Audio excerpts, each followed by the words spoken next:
All right. Hey, how's it, everybody? It is right around 5 p.m. West Coast time, and it is, I'm thinking, 2 p.m. Hawaii time, 8 p.m. East Coast time, and 7 p.m.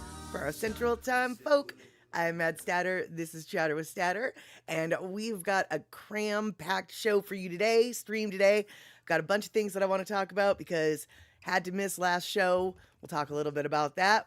But before we do all that, I want to say, hey, Gina, good to see you. Shot coming in on the YouTube side and on the Twitch side. And we've got Rick here too. What? Nobody can see me? Wait, what?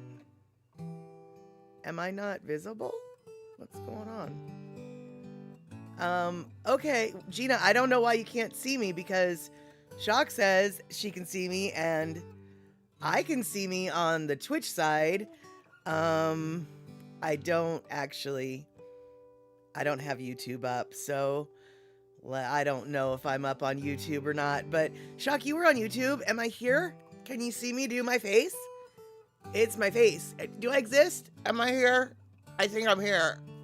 I'm here, right? Okay, good. You reloaded. Now you can see me. Okay, good. All right, fantastical. All right, we all are here. Perfect. So since we all are here, why don't we get the party started? Boop.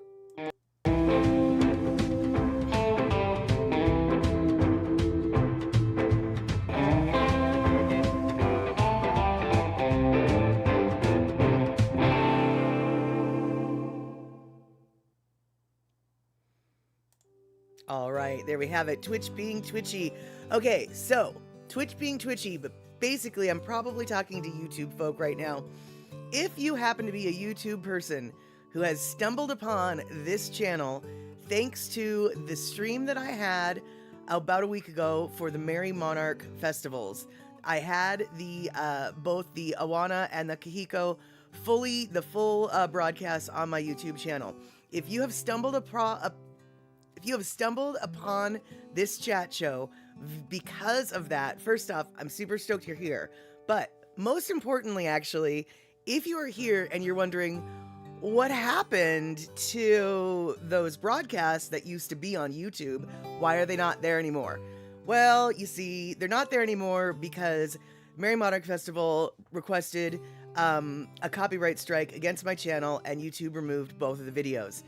But that's okay. I mean, it kind of sucks I have a copyright strike, but it'll be 90 days and that'll get off my record, no big whoop. However, the point of this little diatribe is, if you want to watch the broadcast of the Kahiko and the Awana, I don't have the first night, the Thursday night. If you would like to watch those broadcasts in their entirety, including commercial breaks, they are still to be found on my Twitch channel. Twitch at twitch.tv.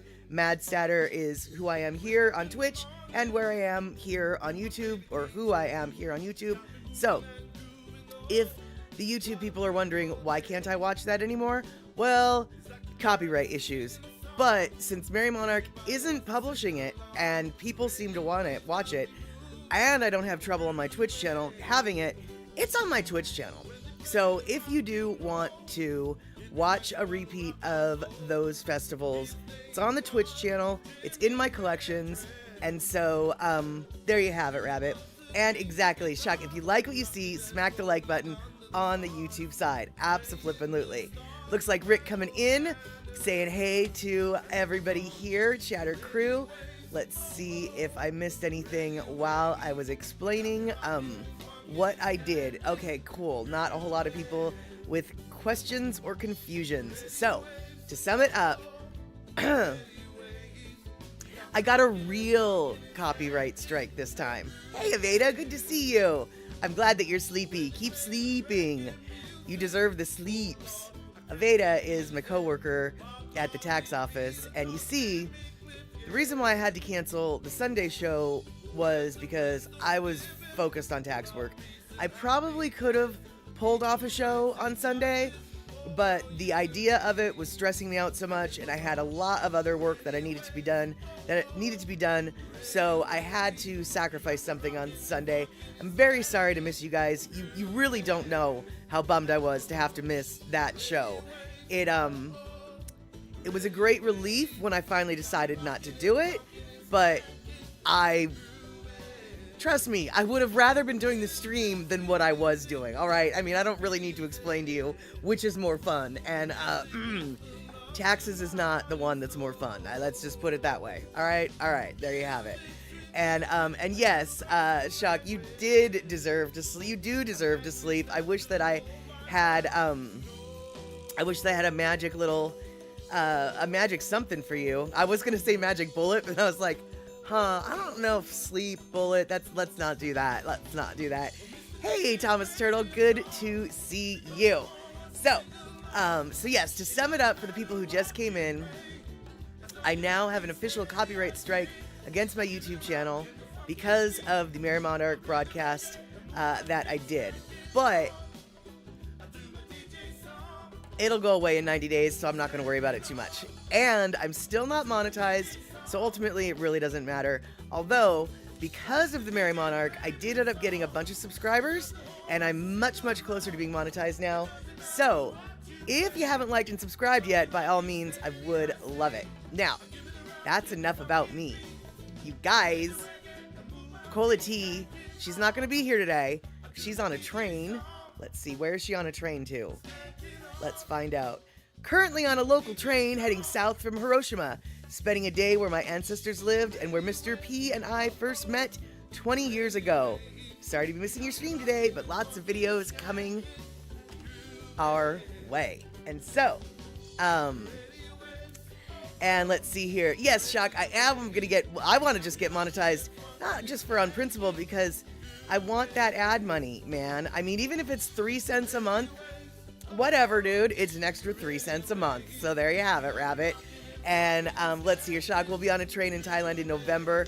Husband has been wanting to take this trip for decades. Nice, beautiful, perfect. I'm very excited for your trip. But, let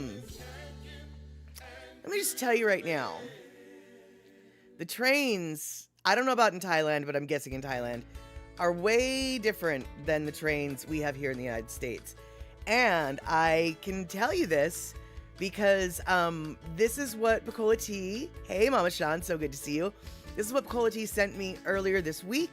And this was a view from her hotel in, I want to say Osaka, but definitely don't quote me on that.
No, I was just saying, well, first off, I didn't say hi to Darlene, but I want to say hi to Darlene. But no, I was saying you're totally right, Rick. They look like little cutter ants. And then I also said, like, did you notice the train coming inbound and outbound and how the train look is just incredibly different? And then I think for you, Shock, I said you should tell your friend to come visit on Amtrak and then maybe tell him to shut up. I think Maybe I did say something about shutting up, but not you, your friend.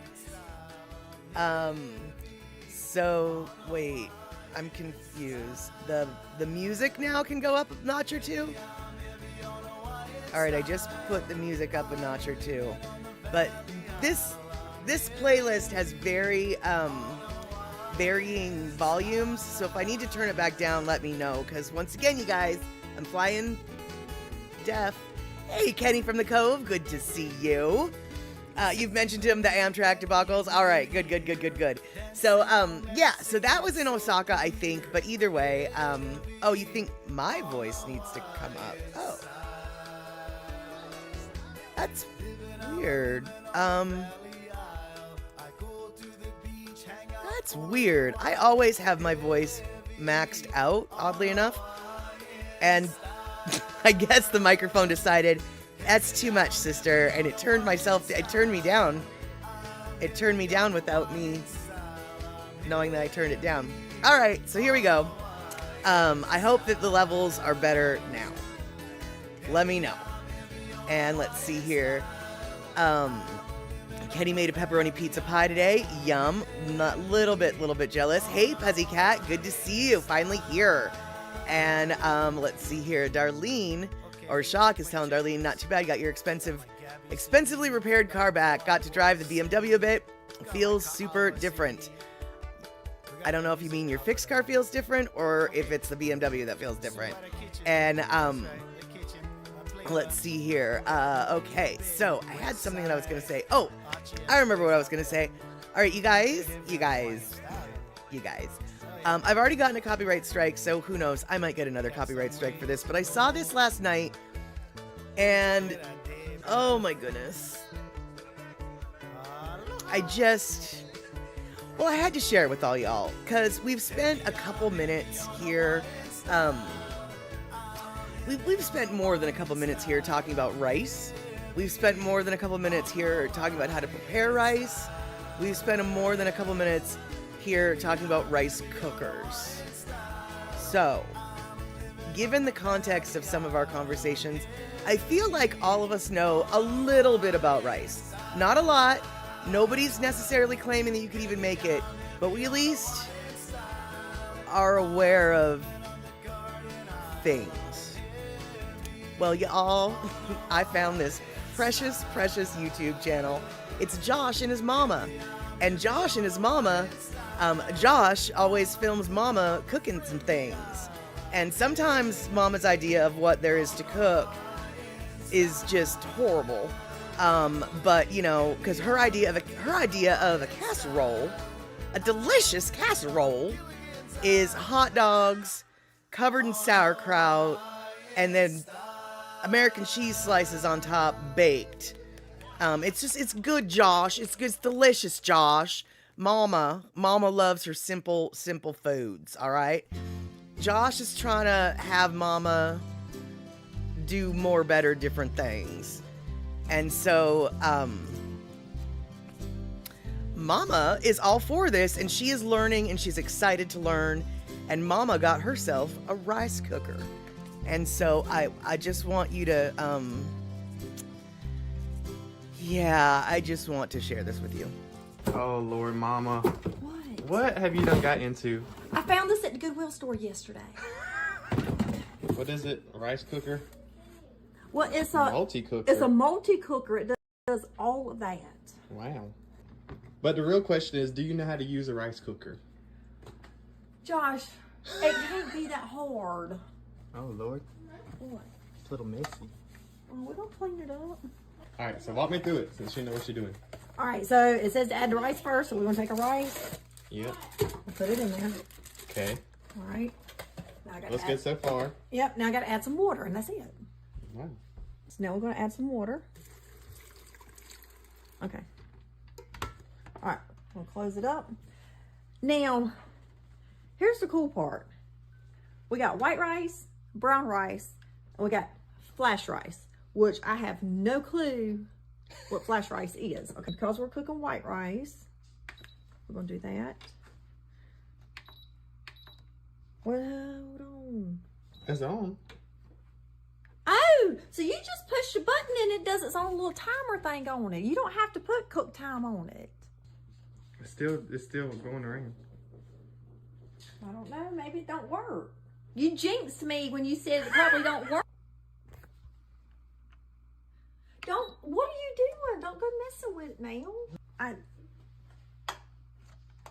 Is it getting hot? No, I don't feel like getting hot. Wait. I don't know. Yeah, it's working. Well, why ain't it saying nothing right there? Because it's heating up. It's trying to heat up. Listen, you can hear it. Yeah, it works. I don't know how long it takes to cook this rice, though. The little thing right here is still spinning. Like, Is it warming up, though? Yeah, I mean, it's so slow. But I do hear it working. I don't know. Just kind of see what's going on. Let's see what's... Oh! Oh my gosh! And we was worried about it. But why is it not telling us that it's ready? Dang, like it's just... I think it's ready, though. Heck yeah, that rice is done. Let me turn this But it off. just kept spinning forever. Like it wasn't giving us no time or beeping or nothing. It wasn't telling us anything. Look at that. We got rice. High five. Woo-hoo! Yes, we Woo! did. All right.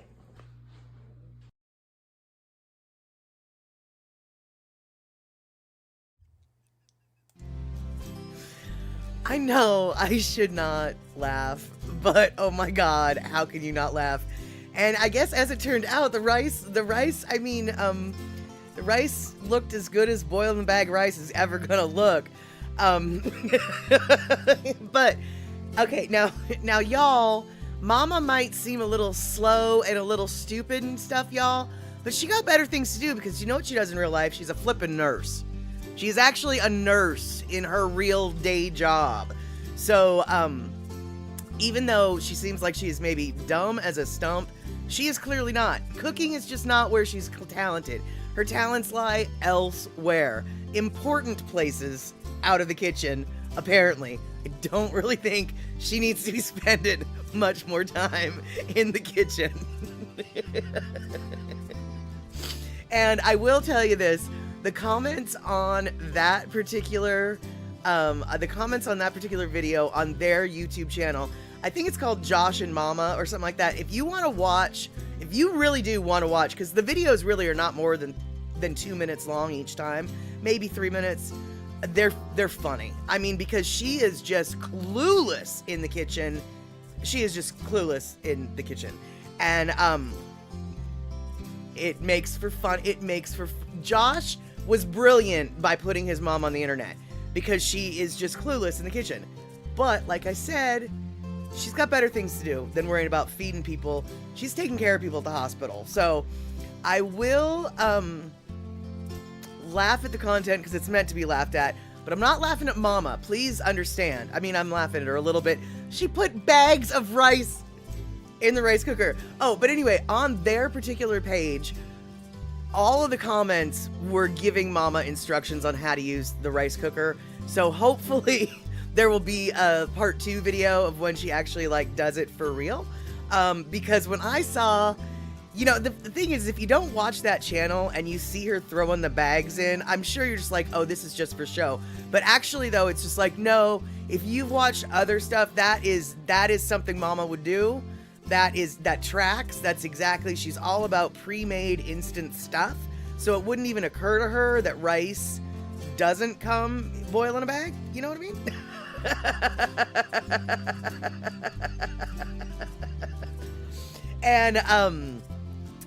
And Rick, totally. I don't like microwaving anything. Well, actually, I don't even have a microwave. But yeah, all those microplastics and everything. I definitely am wary of, because yeah, they are getting in everything. And the moment you start heating stuff up with the plastics, that's when it gets really in there, in the food. And shock, one gets detailed nurse training, but seriously, if you do boil in a bag, I can understand she might think that was normal. Absolutely, precisely. It literally never, I have no doubt in my mind that she didn't, that was not a setup. That wasn't fake. That wasn't them trying to be stupid. Like, I really believe that was sincere. And now, granted, her son Josh might have known that what she was doing wasn't right, and he was getting it on there, but I really, really believe that Momma thought that that's how you do it. And it was success rice. It was. They had success. It looks like successful rice. And yeah, I just thought that was just the funniest little video. And Shock, exactly, he's still alive and past puberty, so she didn't do too bad. Precisely. So, all right, so that is one of the funny things that that I want to share with you. Another funny thing that I wanted to share with you is, okay, first off, Kenny, what are you talking about? A pie eating contest? A pie tasting contest? Let's see here. And you had batter in your pies? What? I'm going back to figure out what is Kenny talking about with all these pies, because I like some pie. I would like some pie. Okay, well, Thomas made a pepperoni pizza pie, but, yeah, I don't know. Rick, she has a oh, Rick, I have no. Rick. She doesn't even know how to use a rice cooker. You think she's gonna have a sous vide cooker? You're funny, Rick. No, I have no doubt. I would eat my hat. I don't even have a hat, but no, I do. But I wouldn't eat it anyway. She does not have a sous vide cooker. She can't possibly have a sous vide cooker. Kenny, that's so far up there, I cannot even find it. So I'm sorry, I can't. I can't. And there you go, Shock. Yes, Josh and Momma is what the YouTube channel is. And so, hopefully I will, not get copyright struck because I'm pimping out their channel. But oh, Pussycat, you made roasted chicken with gravy and baked potatoes. That sounds very delicious. I made a steak today. I also made a steak yesterday because I got a bonus after taxes, and I went out and I bought a freezer pack of 10 packs of steak, or pack of 10 steaks, New York strip, at my butcher. You get a deal when you do it like that. Yesterday, I had the first of the pack, and it was exactly, Shaq, it was a mistake. It was a mistake. It was the worst piece of shoe leather I had ever had in my life. I was super pissed that I had just spent $120 on 10 steaks that were crummy. But I decided, all right, maybe I just didn't cook it right. I cooked it to medium. I don't know. Anyway, so today I had another steak prepared in a completely different way. It was acceptable, so I won't be pissed off at my butcher anymore. Clearly I have to baby these steaks in order to make them edible. I guess, I don't know, I'm a spoiled ribeye girl. New York strip is just not my favorite, and I don't know. Let's see here. You ate pizza for dinner, Case? That sounds good. And, always the temp the steak, easy to get it right. Actually, Rick, what it was, it was a combination of two things, I think. First off, and Shock, yeah, that's teriyaki. People were telling me, like, no, you don't need to marinate New York strip. The flying fork, I don't. Yeah, I think my next one is going to be marinated. But my first one that I had yesterday, I just let sit out on the counter to get room temperature like you're supposed to. And then I salted it like maybe an hour before I cooked it. And then I cooked it. I think I cooked it just a little bit too hot on one side. The sear got a little too much. And so the one side ended up being kind of chewy. But today's steak had a 24-hour salted dry aging period in the refrigerator before I cooked it on a slightly lower temperature pan, and things turned out much better. So I've got a handle on. Ribeye steaks are a lot more forgiving with a high temperature sear, I'm learning. I've never cooked a New York strip on my cast iron before until last night. And so, you know, a little bit of a learning curve. And Puzzycat, a $12 steak is now $21 at your grocery store. I can't believe how much it costs. Oh, absolutely, dude. Yeah, which is why, like, I don't... Prior to the last 2 days where it's just like, damn, girl, you're living high on the hog. Yeah, I know. But prior to that, I think it had probably been like 4 or 5 years before that since my last steak. Because steak is just too rich for my blood. But I figured, you know, I've got a little extra bonus money in my pocket. Maybe stock my freezer with some fancy meat instead of some hamburger. And actually, hamburger is usually my fancy meat because that's red meat. Red meat's the most expensive. So when hamburger is your fanciest meat, you know you are on a budget. And Darlene, I love me a good steak with a bunch of mushrooms too. In fact, I meant to roast a bunch of mushrooms to have with my steak last night, but I totally forgot. And then when I made the steak today, I also totally forgot. So I still have I bought a case of mushroom, or, you know, package of mushrooms just so I could eat them with my steak. And now I've had 2 steaks without the mushrooms. I might have to eat a 3rd steak. And yeah, wood-fired grill sounds delicious though. I would like to cook my steaks on a wood-fire grill. And let's see here. Okay, so Kenny made 2 pies, one frozen pina colada pie, yum, and a frozen margarita pie. I've never heard of either. I definitely know that pina colada pie there'd be a lot of people who have to fight me to get to that pie. Because that pie, that pie's mine. And oh my God, Shock, teriyaki marinated mushrooms. I've never done that. I've never heard of that. I've never thought of that. I might have to do that. Okay. All right. I know what my next combo is going to be. Teriyaki steak with teriyaki mushrooms. I might even do that for dinner tomorrow.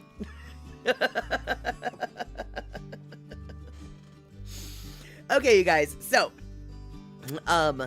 last stream, which was, I guess, a week ago, we talked an awful lot about the Merry Monarch, but, and yeah, no, I wouldn't marinate the mushrooms at all. I would just coat them right before I roasted them, I think, or maybe I'd roast them a little bit, and then, I don't know what I would do, but no, I wouldn't soak them in it for very long. And, exactly, Kenny, a ribeye, perfectly seasoned and pan-seared in garlic butter is hard to beat. Exactly, you know, and that's normally what because I have expensive taste, that's normally the steak that I like prefer, but you know, I had to slum it and get some New York strips. That sounds incredibly privileged, which it is, I guess. And so I just don't know how to I don't know how to cook the New Yorks yet. I'm learning. And poor Kenny didn't get a chance to taste them, only licked the batter. Now he gets to make a whole pie for himself. There you go. And Puzzycat, oh my goodness.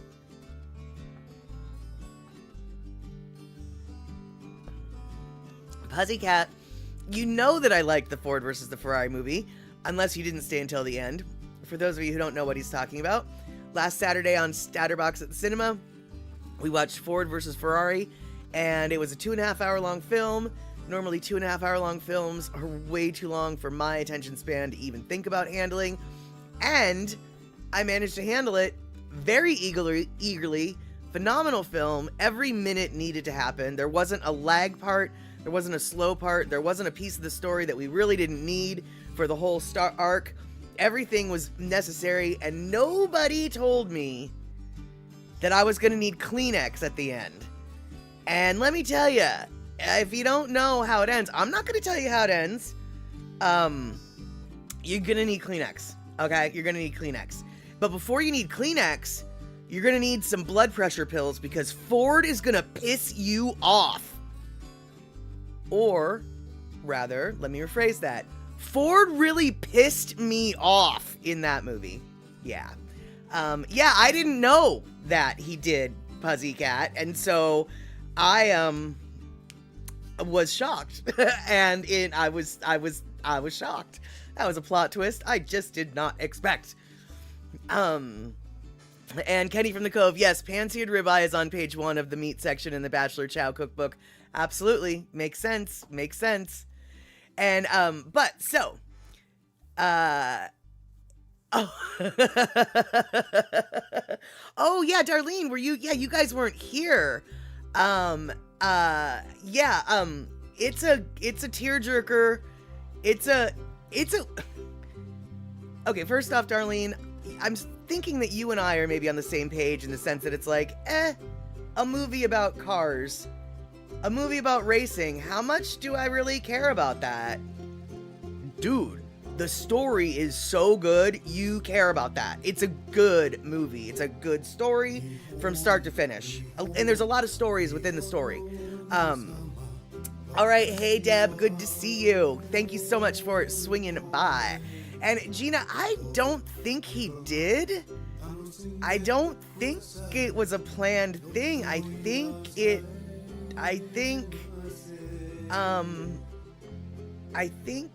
was an accident, I think. I don't know. So let's see here. Library, here I come, and a movie to look for and take out. There you go. There you go. Yeah.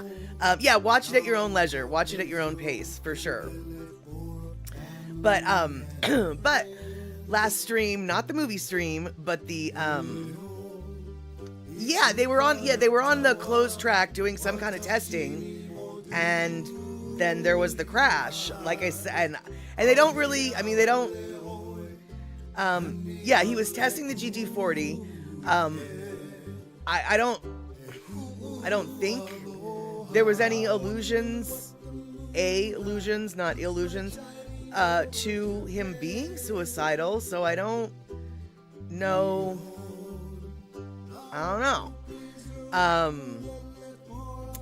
And Only the Brace, starring Josh Brolin. What's that movie about?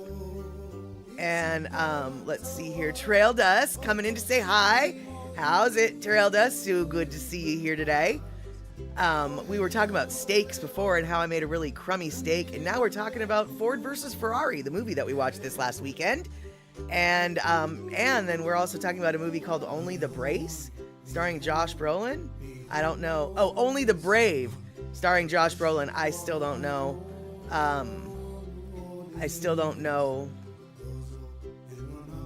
Anything about that movie. And the IMDb site claims they treated Ken's crash respectfully, but didn't give other details.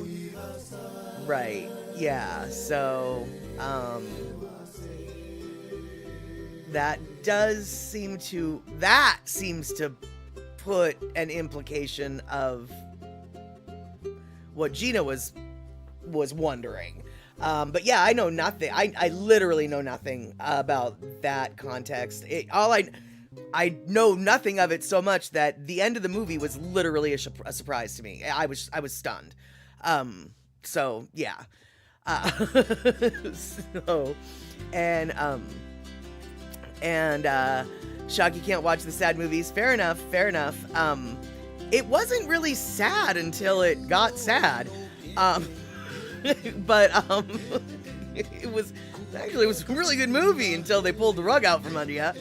And it's a movie about Granite Mountain hotshots.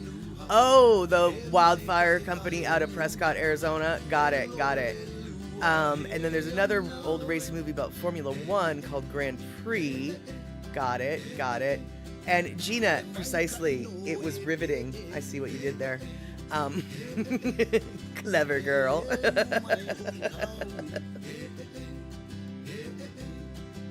All right, you guys. So, prior to the movie, though, on the live stream, we were talking a lot about the Merry Monarch Festival. And I still had a couple different dances that I wanted to share with you.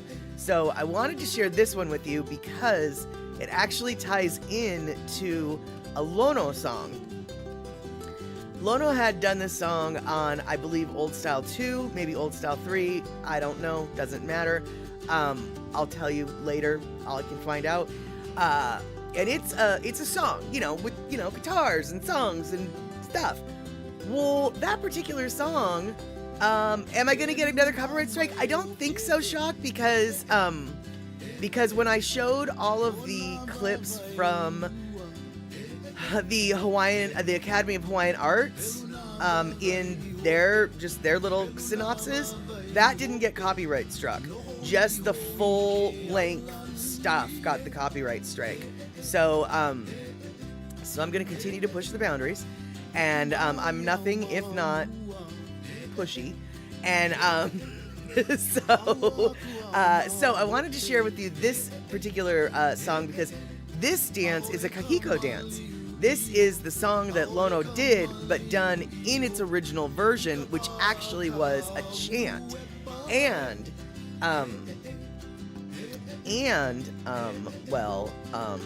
Let's see here.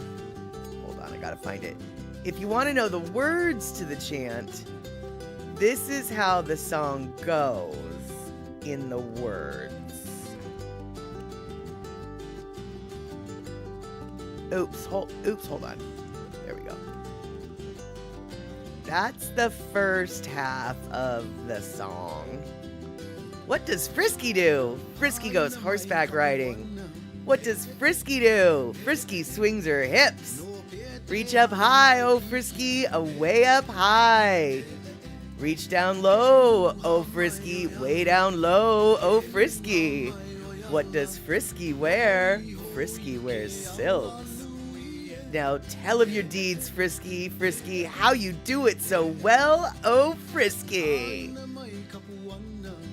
And as per many Hawaiian chants and melees, there's a lot going on with that. Is the song about a horse? No. The song is actually about the queen and or the soon-to-be future queen, and it's a chant given to encourage her her offspring, many offspring, as it were. So, this is the Hula. If I can find it, we'll watch it, and if I can't, we're gonna just look at me looking for it. So here we go. Let's see if I can find it. All right, here we go. This is the Kahiko of the from the Merry Monarch, from the song that Lono also has, which, by the way, we'll be listening to that song of Lono's on our Lono listening break. But before that, here's the Kahiko chant version. Welcome back to the 61st Annual Merry Monarch Festival, the Hula Kahiko. This classic mele mai, or procreation chant, posed and responded to the question, what does Anapau do? Anapau rides horseback, going here and there, reaching high, reaching low, and she wears silk clothing. Often translated as frisky, Anapau is the endearing name given to Lili'u's ma'i as an encouragement to produce royal heirs for the kingdom. Because last year at the Merry Monarch we had honored Kalakaua and Kapi'olani, we decided to continue presenting Mele Ali'i for the Merry Monarch Festival this year. And we decided to focus on Lili'u. And they were all written during different time periods of her life. Anapau, when she was born, one when she's regent, and then another when she's queen. And so it helps to expand our students' understanding and knowledge of Lili'u. From Kapahulu Oahu, Nakumuhula, William Kakulele Huawa Haunu'u, Sunny Ching, and Lopaka Igarta de Vera. Welcome, Halau na Mamo Puana Hulu.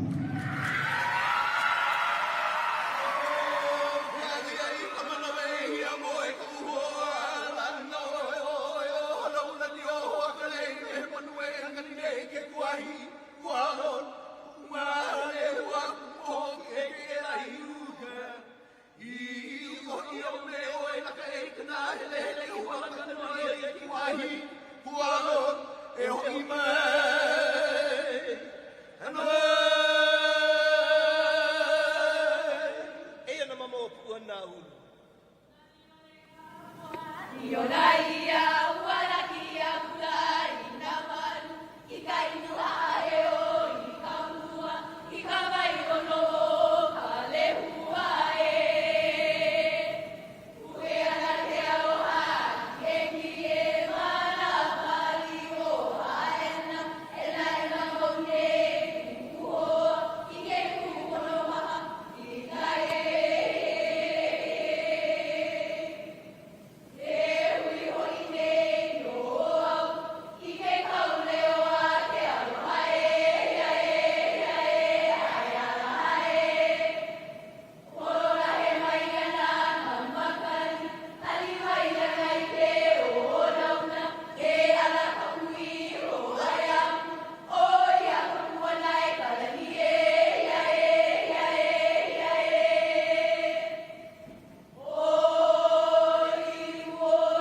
there we have it. So, also, if you remember last week when I was showing a lot of the Merry Monarch performances, I was mentioning how they are judged on their exit.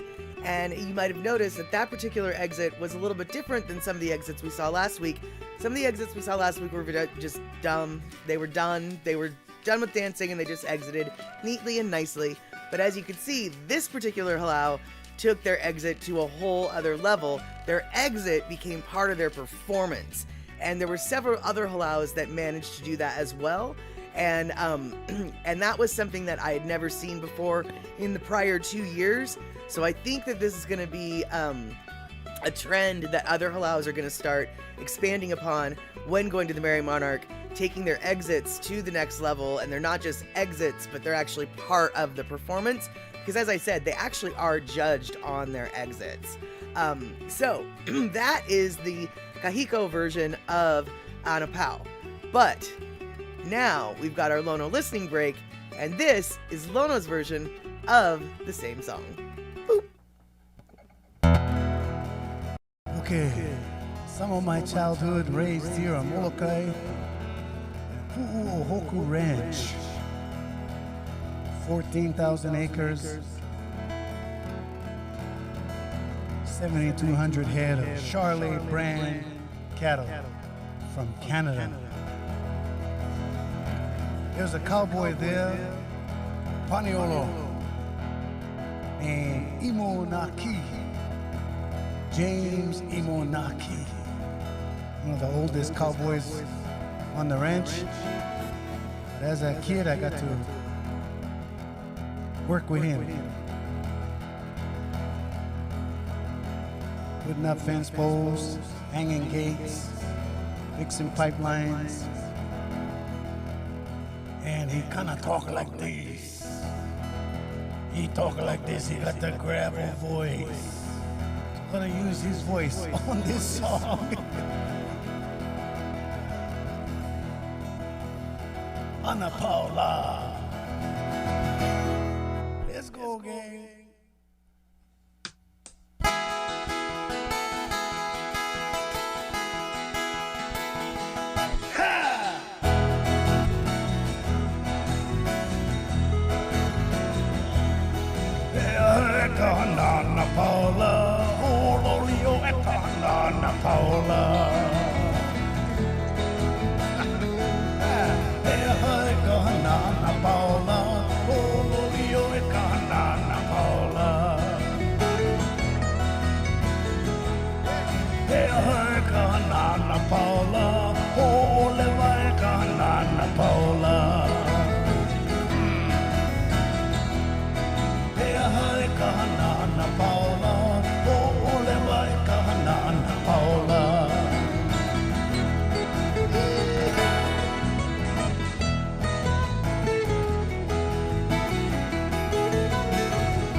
Ekalole Anapau, Esalika Ekalole Anapau.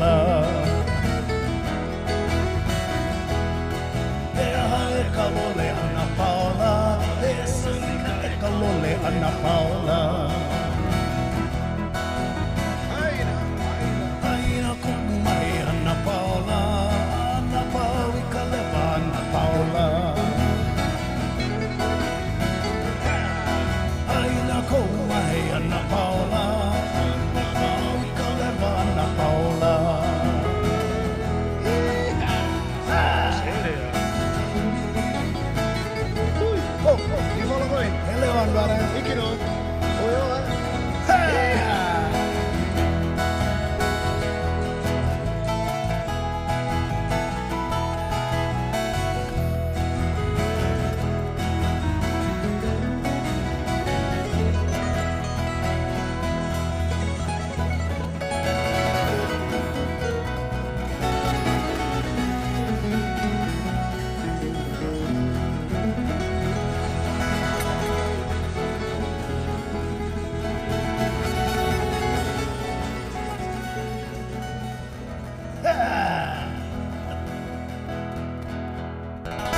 right. There we go. Who is right, Gina?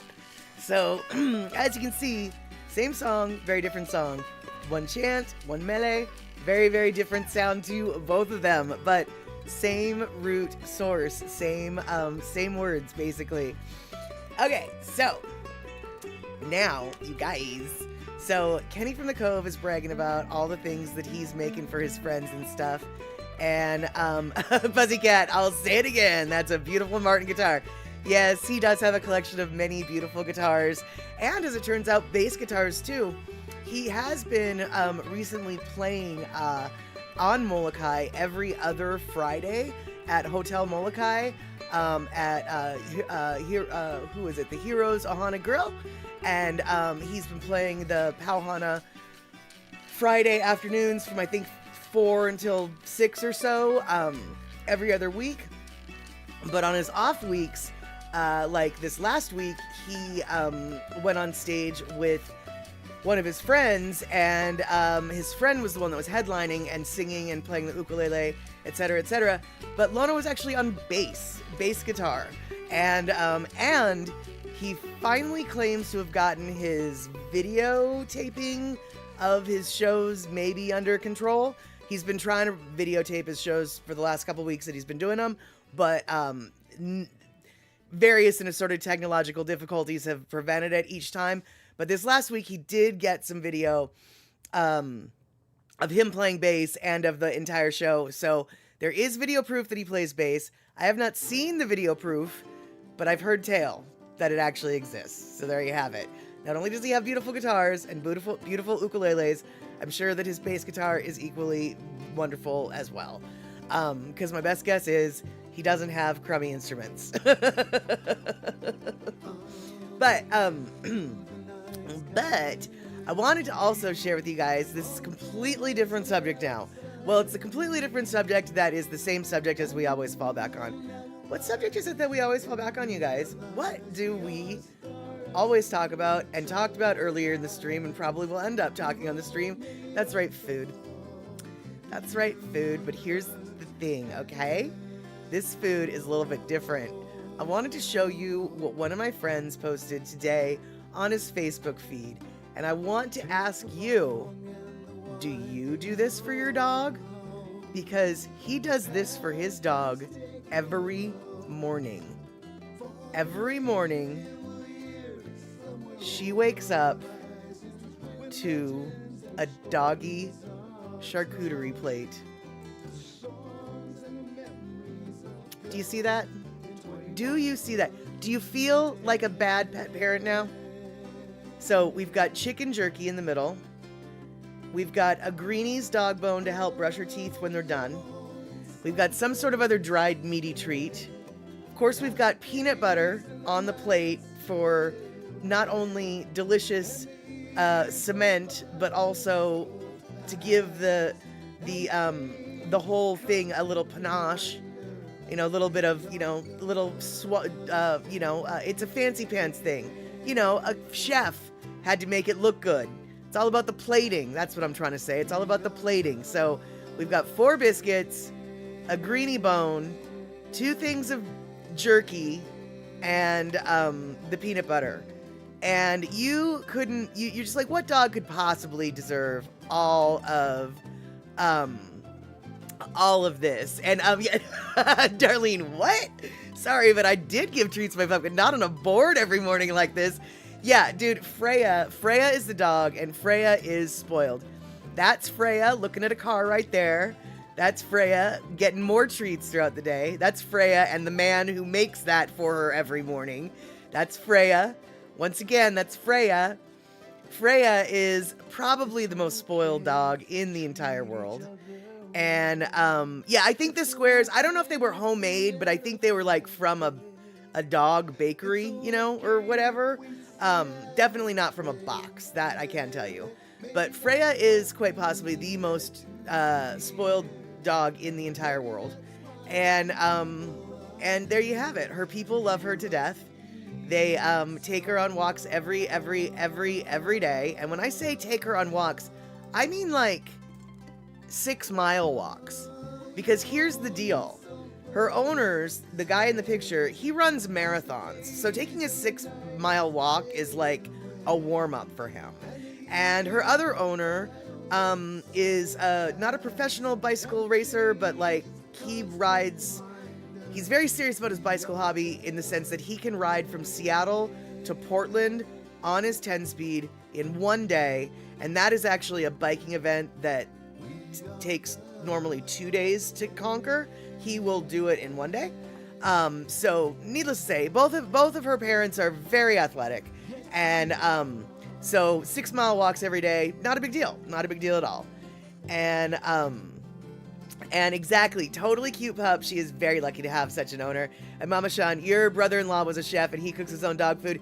Yeah, a lot of people are cooking their own dog food these days. In fact, the butcher that I went and got my steak pack at, they sell dog food that they make there, in their, so I can only assume it's, ground up leftovers of the butcher shop. But, yeah, they make their own dog food to sell as well. It's in the freezer, their freezer. And exactly, Rick, the dog looks like it's in good shape, so the treats are not hurting. Precisely, yeah. I mean, if the dog was a little bit plump, then it would be, then that charcuterie board would be way too much just for breakfast. But like I said, 6-mile walks every day. You've got to be kidding me. I don't walk 6 miles every day. And then Pussycat's coming in. Kylo gets a greenie and a bowl of chicken and rice, yum, and carrots and spinach with dry food, and that's just for breakfast. Kylo obviously has very good taste in food and very lucky to have the owners that he's got. For dinner, Kylo gets the same chicken mix but a larger portion, and at night he gets a snack before bed. That is so cute. That is so cute. She looks part ridge rack, and if she is, she needs that long walk.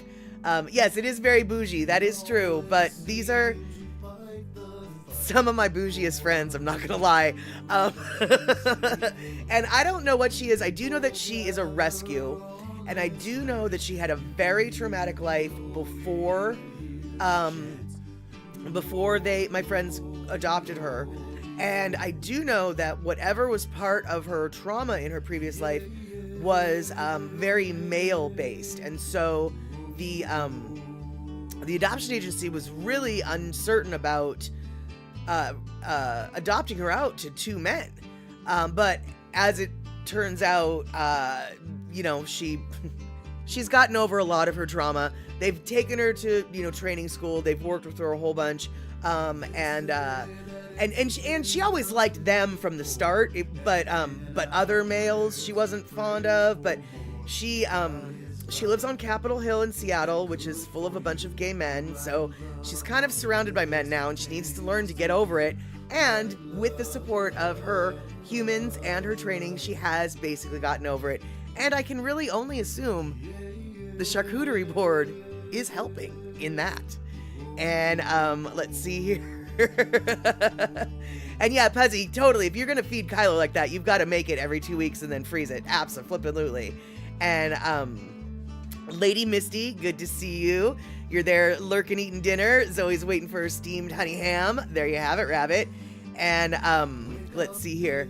Kylo is from a rescue also, and he is shy of yonder men, of other men, yonder men, whatever you meant there, men. Pussycat, I know what you mean. And yeah, it does seem like a lot of dogs do have traumas that I've noticed a lot of dogs have. Let me rephrase this. Rescue dogs seem to have. Oh, younger men is who she doesn't like. Okay, see, there you go. Right. Rescue dogs oftentimes, if they've got a trauma in their background, it's very interesting how you can tell who that trauma, who in their past life, or not who, but what type was the one that caused that trauma.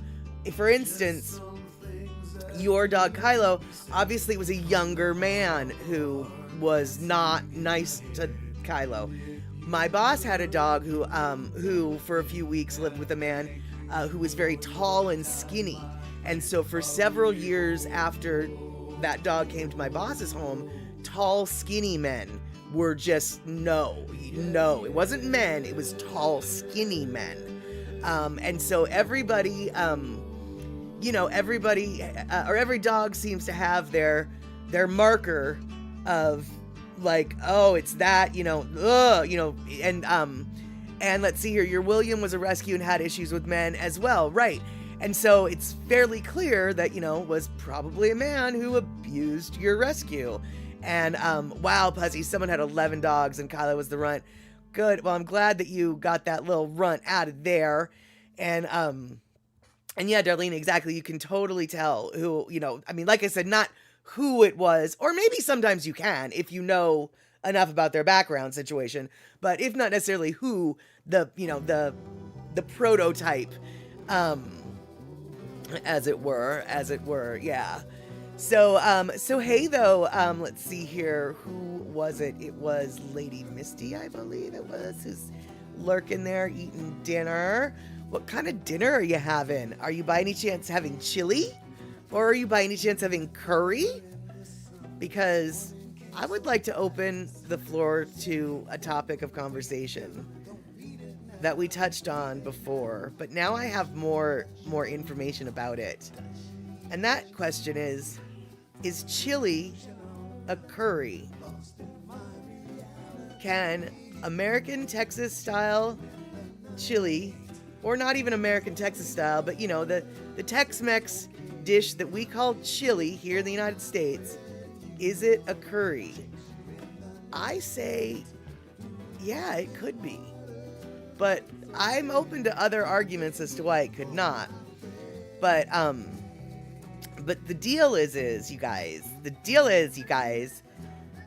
definition of curry in Western usage, it's a dish comprised with sauce or gravy seasoned with a mixture of ground spices that's thought to have originated in India, and the foundation of many curries are onion, ginger, and garlic. Well, these are the typical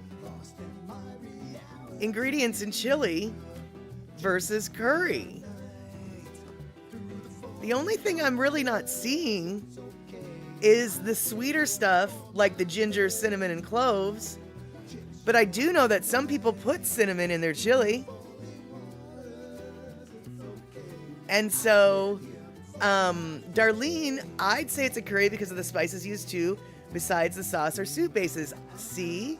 That's my logic as well, Darlene. And Lady Misty, hot dogs with man-much sauce and mozzarella sticks. Getting ready to put tortillas in the leftover sauce. That sounds weird and oddly delicious. You kind of had me at hot dogs with the manwich sauce. Like, what? That's awesome. I've never thought of doing that. And then, of course, mozzarella sticks. You can't go wrong with that. But, you know, basically, though, you've got a lot of the similar ingredients. And now I understand that not all curries have tomato in them. But red curry does. Red curry paste... Oops, hold on. We lost our background music. Hold on. Red curry paste is it has tomato in it sometimes. And it's also got chilies in it. Well, chili has tomatoes and chili in it, right? So I'm hypothesizing that perhaps curry can be a chili. And if you're really wondering, and you really think that chili is just one thing, let me introduce you to 19 varieties of chili. You guys, there is so many chilies in this world that you don't even know. And some of them are hot, some of them are not hot, some of them are sour, some of them are made with yogurt, some of them are made with coconut milk, some of them are made with either yogurt or coconut milk. And exactly, Darlene, and not all chilies are made with tomatoes. You've made a white chicken chili. Exactly. So we have got like a 1,008 different curries here, and some of them absolutely do not look anything like a chili. On the other hand, some of them look like that almost could be a chili. So I'm not saying that the sog, that green chili was or that green curry is anything like a chili. And Rick is coming in with the most well thought up of retorts, which is not a curry just because. And honestly, Rick, I can't I can't argue that. But see, doesn't that almost look like a chili? Hold on. Let's go back there for one. Let's go back. Let's go back. Go back. Go back. Doesn't that almost look like it could be a chili? I mean, not quite, and it's certainly not made anything like chili. But look, that looks like it could be a chili. Why don't we play again? And so, so my argument for today, and nobody seems to want to argue, which is too bad. Where's Andre when we need him? And Darlene, uh-oh, did I just cause another... Are we gonna have to bring out the Prel? Darlene, though, says, I would say chili is a curry. Sorry, don't agree with Rickfoot. And Rickfoot, no offense, but Rickfoot, from my understanding, doesn't cook as much as Darlene. And Puzzycat, the question is beans or no beans. Well, you bring up a good point, but even beans admittedly aren't a typical curry dish, so to speak. But if you don't have beans, you still have chili, and the meat with the sauce would still be chili. Now, I think it was Mama Sean. Yeah, Mama Sean, you think curry has more? It does have more. Here, hold on. There we go. It does have a little bit more. So chili, 1, 2, 3, 4, 5, 6, 7, 8. And 1, 2, 3, 4, 5, 6, 7, 8, 9, 10. Yeah, so curry generally has more combination of spices. But the thing is Darlene is exactly right. It depends on the kind of chili you're making. Because I wouldn't be surprised if some of those people who, now granted, I don't know because I've never been there, but I wouldn't be surprised if some of those people who go to chili cook-off competitions, they've got their secret spice blend to make their chili their chili. You can't tell me that they only put McCormick's chili powder in there, right? It's like they've got their chili powder, they've got their paprika, they've got their smoked paprika, they've got their onion powder, they've probably got a lot of spices. The one thing though that I can say, and I was waiting for somebody to bring up this argument. I was willing to concede this. I don't know if I could have ever well, I don't know that either. Let's try again, shall we? I don't know if I could ever imagine tasting ginger in chili. And ginger is across the board a component of curries. Now, I'm not saying that someone out there hasn't put ginger in their chili. I just feel like the one spice that curries almost always have, which is ginger, might not fit in a chili. Then again, I just can't imagine the ginger taste profile in it, but that doesn't mean that a little ginger powder in the mix with your onion powder, with your cinnamon powder, with your chocolate, with your chilies and your paprikas and your smoky smokersons and the smoker who smoked, doesn't mean it might not be in there. And Puzzycat, I personally prefer no beans as well. I don't like it on the spicy side, but if you're gonna put Tabasco sauce in your chili, then we can maybe compromise and have it in the medium side, and you can make it extra spicy in your bowl. How about that? But to me, it just makes no sense. Why do people put chili in beans? You can have your pot of beans, you can have your bowl of chili, and if you want beans with your chili, you can add them later. But that's just me. And Aveda's saying, ginger, turmeric, curry powder, lime. I might give you curry as a stew, but not as chili. Well, yes, I'm certainly not saying that every curry is a chili by any stretch. I mean, in fact, most of them are not. Because, yeah, most of them, because some of them, well, here, all right, so here's the deal. And Rick, chili is native to the Americas as early as 1589. Chili pepper seasoned stews. They were being consumed by in Aztec capital. No way they knew about curry. Well, right. I'm not. Well, first off, I'm not. Okay.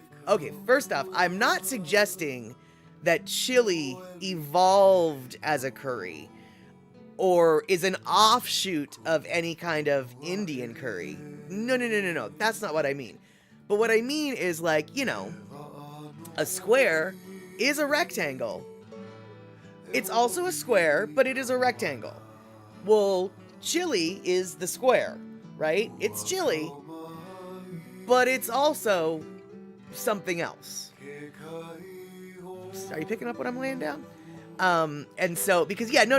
I have no illusion that what we call Tex-Mex chili here has any culinary thread of connection to Indian chili. Indian curry, excuse me. I'm just thinking that, that all things considered, side by side, when you're comparing the ingredients and what they actually are, it's a seasoned sauce or gravy in a stew, which is kind of what a chili is.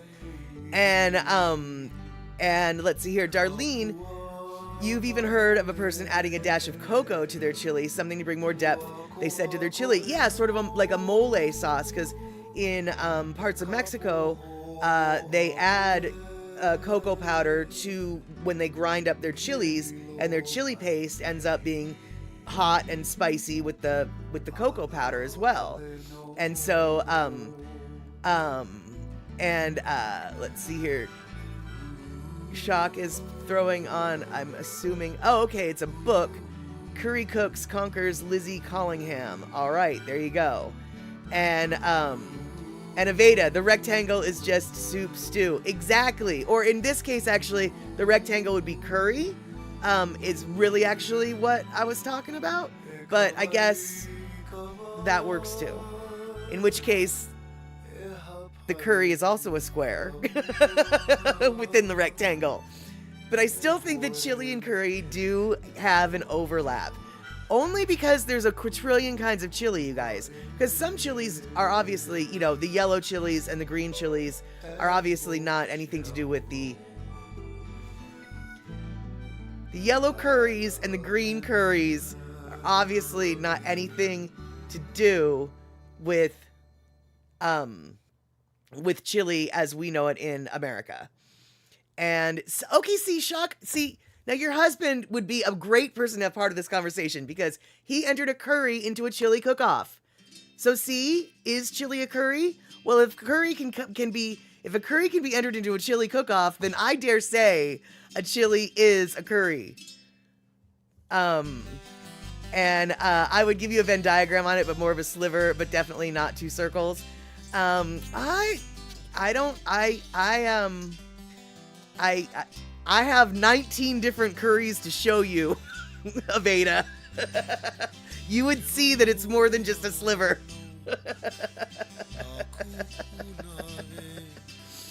And Gina, are curries under the same category of soup or stew? Well, curry, like I said, let's see here. Hold on.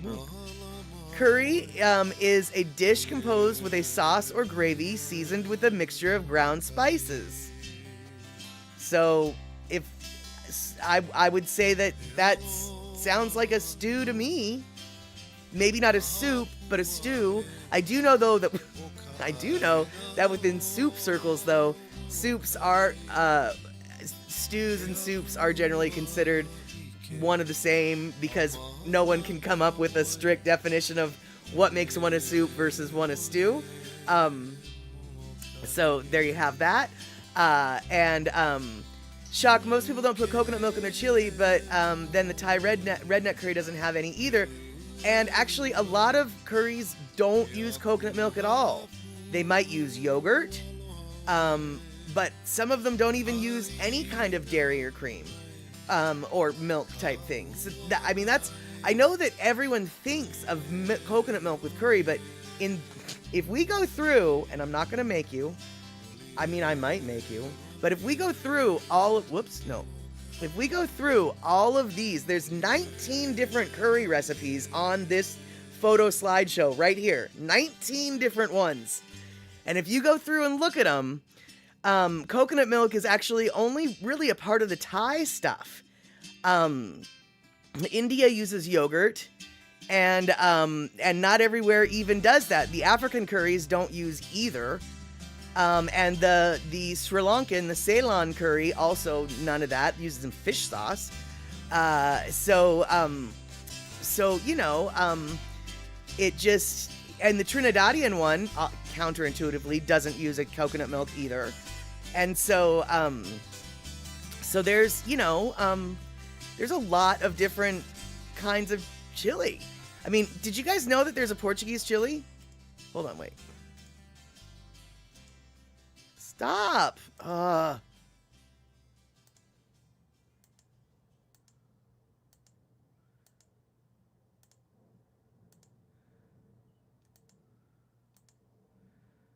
And Japanese curry doesn't have any of the milks. There we go. Stop. So, no, you're supposed to... All right, never mind. There is a Portuguese one, and I'm trying to show it to you, but it's never going to happen, so we're just going to stop right there. And so, see, okay, fantastic, Shuck. Finally, someone's also vaguely agreeing with me besides Darlene, and I love Darlene for it. But yeah, if you're going to use it as a thing, I think that if you're going to use it as a classification, then chili totally qualifies. That's kind of what I think. And let's see here, Darlene, you have a jambalaya recipe, and to me that's very much like a stew type dish to you. Now see, this is where I get confused, and anyone who's from the South, help me out here. But before we get on this topic, hey Terry in Scotland, hey Raiders, we are talking about curry and whether or not chili, American-based chili, could be considered a type of curry. And slowly but surely, I've gotten people on my side, which is yes, I think it can be. And then we've got other people who are like, no, you're just wrong. And frankly, I think that I am right, and I think that the people who tell me I'm wrong are probably also right. Yeah, that's exactly it. But hey, Penel, good to see you coming in and resubbing, etc., etc. So we've got Penel, we've got Terry, and Egg Nog. Egg Nog is a curry.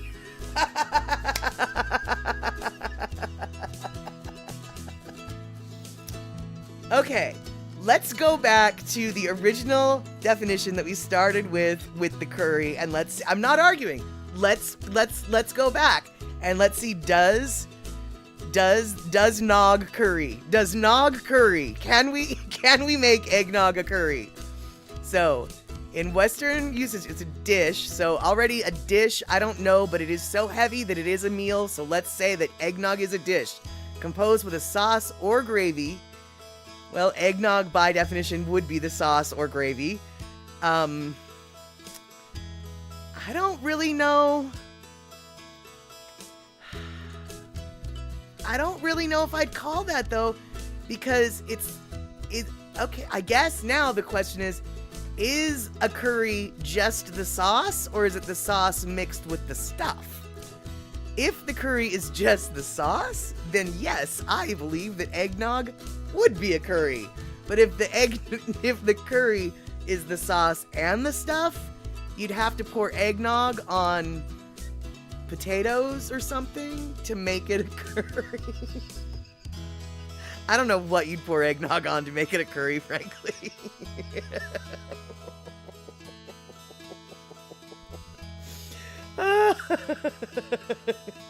And let's see here. And okay. Now Terry's coming in with some facts, and it's good to know that at least my question has been posed before. And he's coming with a Reddit debate in Texas Monthly Magazine years ago that established that chili is not a curry. They are prepared differently. Okay, now, Terry in Scotland, I am absolutely not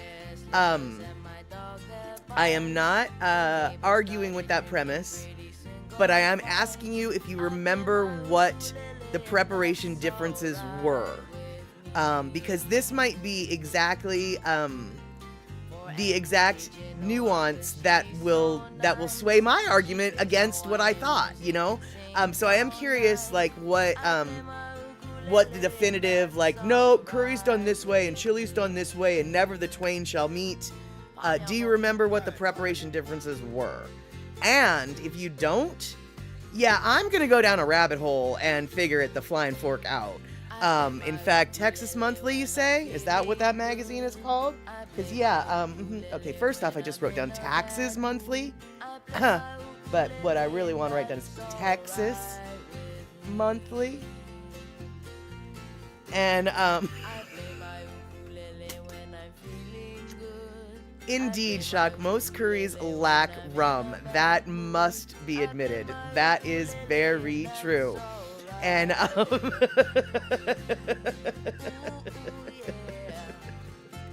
that is 1000% true, my friend.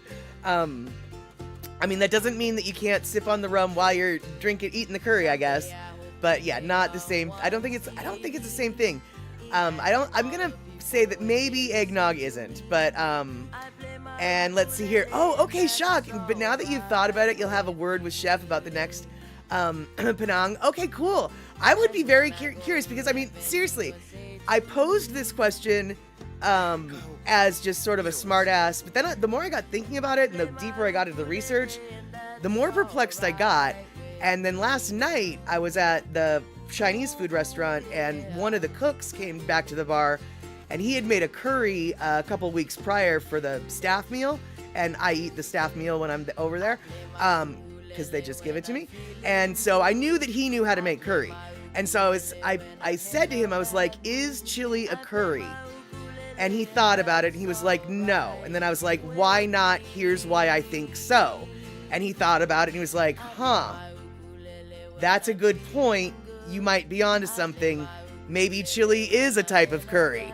And so once I got the chef thinking about it, anyway. And so now we're coming in. Terry's coming in with preparation issues. And Shock, you're gonna come in hopefully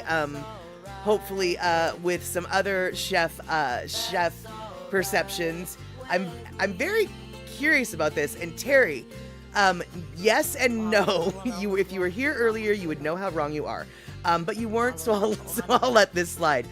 Curry, the basis of most curries is garam masala. Chili is based on cumin for the most part, despite its name. Correct about the chili. Well, not actually. Well, you know, Terry, you're kind of wrong on both counts, and here's why. First off, Indian curry, absolutely garam masala. Indian curry and a UK curry, absolutely garam masala is the foundation for most of those curries. But curries come from more places than just India. Curries come from Thailand. Curries come from Portugal, Macau. Curries come from Sri Lanka. Curries come from Afghanistan. Curries come from Japan. And all of those, or none of those, use garam masala. So curries, like I'll say Shock said, but I don't know who it was, they vary widely in the spices. But some of the main spices, here, we will go revisit this, but some of the main spices in curry versus chili are onions, garlic, cumin, chili powders, paprikas, chilies. I mean, the first 5 or 6 ingredients of both are literally identical. The only real difference is some curries aren't tomato based. Only the red ones would possibly have tomato in them. And then curries generally never have oregano in them. Now, in regards to the cumin in the chili powder, and that's heavy seasoning for the chili, oddly enough, dude, no. I mean, first off, in my chili, yes, totally. I love cumin. Cumin's probably in everything. If I made Egg Nog, I'd have cumin in it. Okay, that's not true. But I love cumin. But, dude, I was watching a couple norteño cooking channels, and they're the northern Mexican, the norteños, they're the northern Mexican guys. And I was watching a bunch of their cooking channels, and almost none of them use cumin in anything. They really don't like cumin in that part of Mexico. when they make a chili, it's chili only. It's various and assorted chili powders, but there's not a lot of cumin, which really I was really surprised. I was surprised enough that I very much remembered it, and now I'm bringing it up. And so here we go. Shock coming in. I think on principle, the basis of the dish is spice. Chili and curry are likely Eastern and Western manifestations of some primal spice gravy food class. I think I like that, but let's see here. Terry's coming in with more info. While both chili and curry can be spicy and flavorful, chili is a stew with specific ingredients like chili peppers, meats, and beans, while curry is a dish with sauce or gravy made from a blend of spices and may include various proteins and vegetables.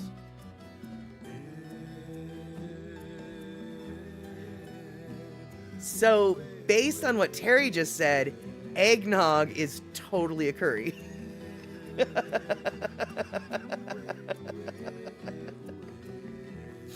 So based on Terry's definition, Egg Nog is totally a curry, y'all. So that is, I guess, the question that we've answered for the day. Can it curry? Can Egg Nog curry? Yes. There we have it. And yes, we have the 2-minute warning from Pussycat coming in here. And that is right. We've got about 2 minutes left, which means we've got 2 minutes to wrap things up. So I want to thank everybody for hanging out and putting up with the random conversations that we had today. And as random as some of them were, of course, most of them were about food, because that's just where we end up. But, you know, we generally all have to eat. And so sometimes we end up with food in our bellies. And let's see here. I'll inform my husband that his father's eggnog is a curry. Actually, Shock, I really would like you to at least give your husband some context. I don't care if you give it after you tell him that or before you tell him that, but I do hope you at least give him some context so he won't think that we've gone absolutely mad. There was a method to that madness. And let's see here. Darlene, but some of the chili recipes you can add cumin or turmeric. Absolutely, without a doubt. And so, yeah, I really feel like, you know, thanks, Lady Misty. I need to get my new L persona on, that's right. Yeah, I really feel like I want to hear your husband, Shock's, opinion on this. I want to hear the chef's opinion. And Terry, I am definitely going to see if I can find that article, because now you have definitely piqued my interest. All right, you guys, it is the bottom of the hour, but I want to let you know this Saturday we will have a movie. I'm not 100% sure what movie we're going to have, but I think I might play The Outsiders. It's a Francis Ford Coppola film from like 1981, 1982. It stars everyone you've ever heard of, and some of them are dead now because that's how old the movie is. But yeah, it'll be The Outsiders, I believe, and that'll be 6 p.m. West Coast time, 3 p.m. Hawaii time, 9 p.m. on that there East Coast, and 7 p.m. for Central Time folk. All right, you guys, thanks so much for hanging out. We will see each other soon. Take care.